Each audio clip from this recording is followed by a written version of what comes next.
आज मैं एक्सप्लेन करने वाला हूँ बैड इन्फ्लुएंस मूवी को। एक ऐसी कहानी जो दिमाग के साथ खेलती है।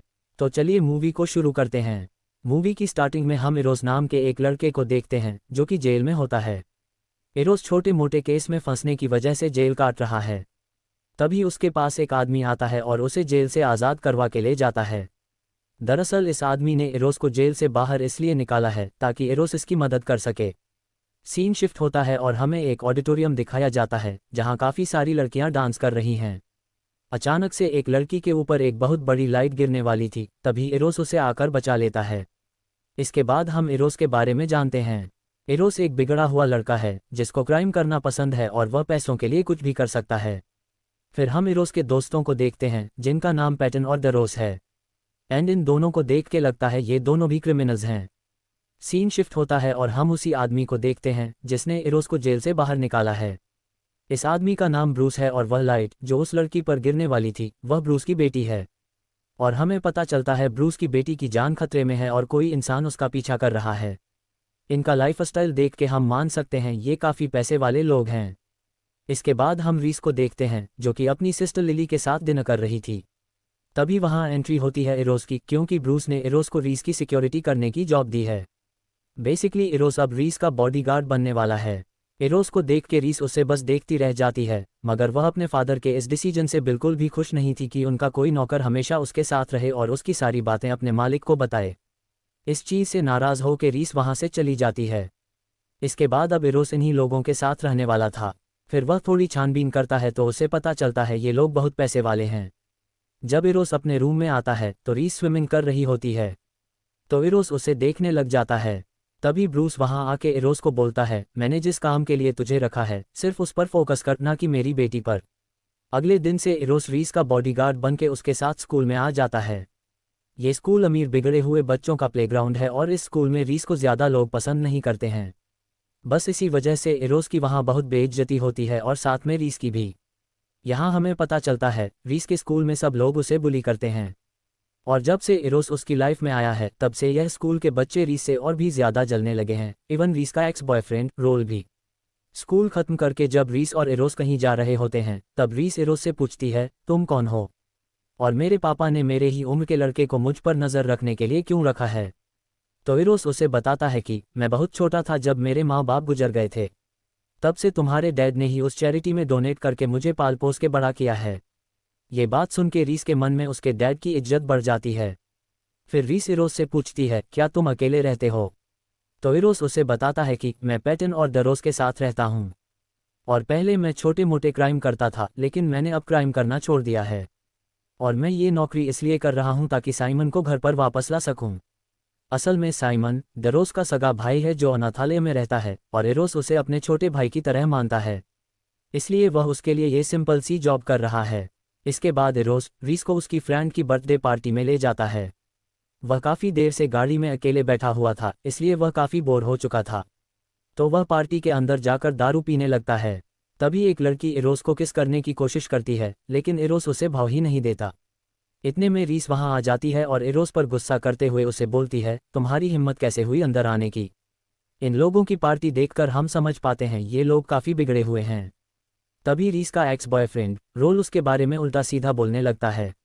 रीस को ये सब सुनकर गुस्सा आ जाता है और वह रोल के ऊपर दारू फेंक देती है। इरोस को पता चल गया था कि कुछ बड़ा होने वाला है, इसलिए वह बीच में आ जाता है और रोल को मारना शुरू कर देता है। ये सब होने के बाद रीस इरोस को अपने साथ लेके वहां से चली जाती है। नेक्स्ट डे पेटन और डरोस इरोस से मिलने के लिए रीस के स्कूल में आ जाते हैं क्योंकि इन दोनों की किसी गैंग से लड़ाई हो गई थी। तो इरोस रीस को वहां अकेले छोड़ के अपने दोस्तों के साथ निकल जाता है। अब ये लोग लड़ाई के लिए तैयार हो ही रहे थे कि तभी वहां रीस भी आ जाती है। इसके बाद इनकी होती है लड़ाई शुरू।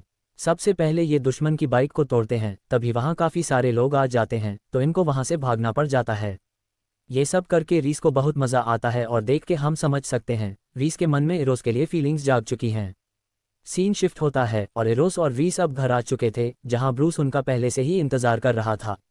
वो इन दोनों को इस कंडीशन में देख के बहुत ज़्यादा गुस्सा हो जाता है और इन दोनों को काफ़ी ज़्यादा सुनाता है। इस वजह से इरोस ने अपने काम पे और भी ज़्यादा ध्यान देना शुरू कर दिया था। साथ ही वह रीस को भी इग्नोर करने लग गया था। इसी बीच जो इंसान रीस का पीछा कर रहा था उसने रीस को और भी ज्यादा परेशान करना शुरू कर दिया था। वो इंसान कभी रीस के स्कूल के बाथरूम में उसकी गंदी गंदी तस्वीर बना देता था तो कभी उसके लॉकर में गैस स्प्रे रख देता था, जिसकी वजह से रीस बहुत ज्यादा परेशान रहने लगी थी। नेक्स्ट डे जब इरोस अपनी ड्यूटी खत्म करके कहीं जा रहा था तभी रीस की सिस्टर लिली उसे बताती है कि कोई इंसान रीस का फेक अकाउंट बना के उसे गंदी गंदी फोटो भेज रहा है, जिसकी वजह से वह बहुत ज्यादा परेशान है। तो इरोस लिली को कहता है, चलो मैं तुम्हें एंजॉय करवा के लाता हूँ। इसके बाद रीस और लिली तैयार हो के इरोस के साथ एक क्लब में आ जाते हैं जहाँ पैटन और डरोस पहले से ही आए हुए थे। इस क्लब में आने के बाद रीस को पता चलता है कि डरोस को यहाँ बहुत सारे लोग जानते हैं। इसी वजह से वह उससे और भी ज्यादा इम्प्रेस हो गई थी। इसके बाद इन दोनों के बीच में ये सब हो जाता है। अगले कुछ ही दिनों में रीस का बर्थडे था, इसलिए वह डरोस को अपनी पार्टी में इनवाइट करती है, लेकिन उसके साथ वहाँ पर पैटन भी आ जाती है। इसके बाद ये दोनों पार्टी में गवारों की तरह बिहेव करते हैं और ब्रूस के पर्सनल कमरे में जाकर वहाँ छेड़खानी करने लगते हैं। अब तक शाम हो चुकी थी और रीस अपने कमरे में कुछ लेने आई थी, तभी उसके कमरे में शीशा तोड़ के एक बॉल आती है जिसमें रीस के लिए धमकी लिखी हुई थी। ये सब देखकर रीस काफ़ी ज़्यादा डर चुकी थी, तो वह ये सारी बातें इरोस को बता देती है, जिससे इरोस समझ जाता है कि रीस का दुश्मन इसी पार्टी में आया हुआ है। इसीलिए वह सबको वहाँ से जाने के लिए बोल देता है। फिर वह ब्रूस के कमरे में जाकर सीसीटीवी चेक करने लगता है, तभी उसे वहाँ एक फ़ोटो मिलती है जिसमें उसके माँ बाप की तस्वीर थी, साथ में ब्रूस की भी। ब्रूस के साथ अपने माँ बाप की तस्वीर को देखकर इरोस को अजीब लगता है, इसलिए वह ये सारी बातें रीस को भी बताता है। ये बात सुनकर रीस को भी बहुत अजीब लगता है। फिर आउट ऑफ स्टॉक इनका मूड बन जाता है और इनकी कुश्ती शुरू हो जाती है।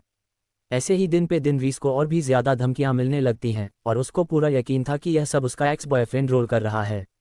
इसीलिए एक दिन वो और इरोस रोल के घर पर छानबीन करने के लिए जाते हैं। अब ये दोनों छानबीन कर ही रहे थे कि कमरे में रोल एक लड़की के साथ आ जाता है, तो इरोस और रीस अलमारी में छुप जाते हैं।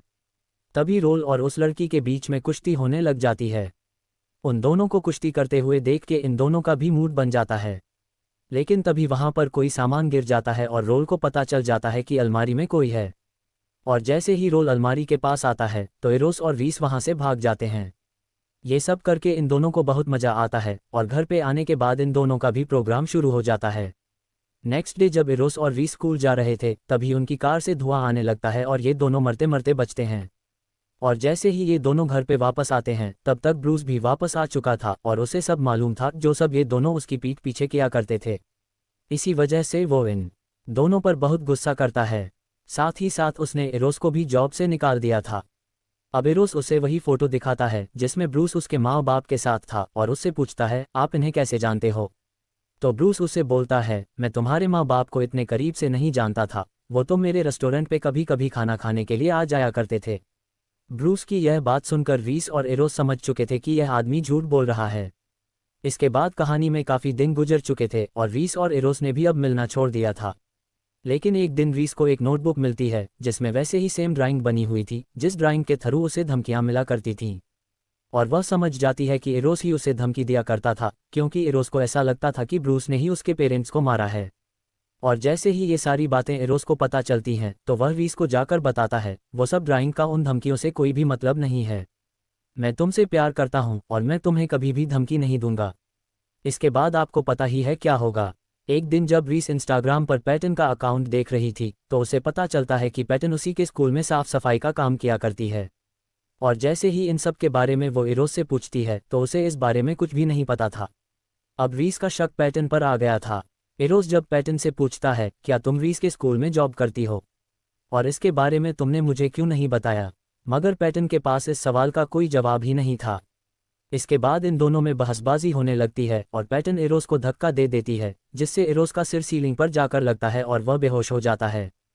फिर पैटन इरोस का फ़ोन लेकर रीस को मैसेज करती है और थोड़ी ही देर में रीस वहाँ आने वाली थी। थोड़ी ही देर में रीस वहाँ आ गई थी, मगर उसने आने से पहले अपने पापा को लाइव लोकेशन सेंड कर दी थी। इतने में ब्रूस भी वहाँ आ जाता है। अब पैटन गन निकाल लेती है और हमें मालूम पड़ता है ये सारा किया धरा पैटन का ही है, वही रीस को धमकी दिया करती थी। इसके बाद हमें सच्चाई मालूम पड़ती है।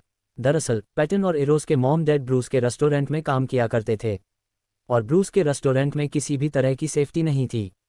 एक दिन ब्रूस का बर्थडे था तो वह अपने रेस्टोरेंट में काम करने वाले वर्कर्स को पार्टी दे रहा था। लेकिन इसी बीच ब्रूस की गलती की वजह से उस रेस्टोरेंट में आग लग जाती है और उसी आग में पैटन और इरोस के मॉम डैड की मौत हो जाती है। और आज पैटन अपनी मॉम डैड का बदला लेना चाहती है। वह ब्रूस को गोली मारने ही वाली थी, लेकिन इरोस बीच में आ जाता है, जिससे कि ब्रूस और रीस भागने लगते हैं।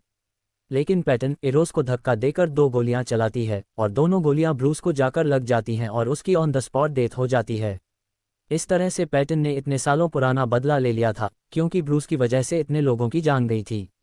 इसलिए रीस को अपने फादर की डेथ का बिल्कुल भी बुरा नहीं लग रहा था और उसने अपनी लाइफ इरोस के साथ दोबारा से शुरू कर दी थी। इस तरीके से यह मूवी खत्म हो जाती है। अगर आपको वीडियो अच्छी लगी हो तो लाइक करिए। आगे की आने वाली वीडियोस के लिए हमारे चैनल को सब्सक्राइब करिए। मिलेंगे आपसे अगली वीडियो में। तब तक के लिए बहुत बहुत धन्यवाद।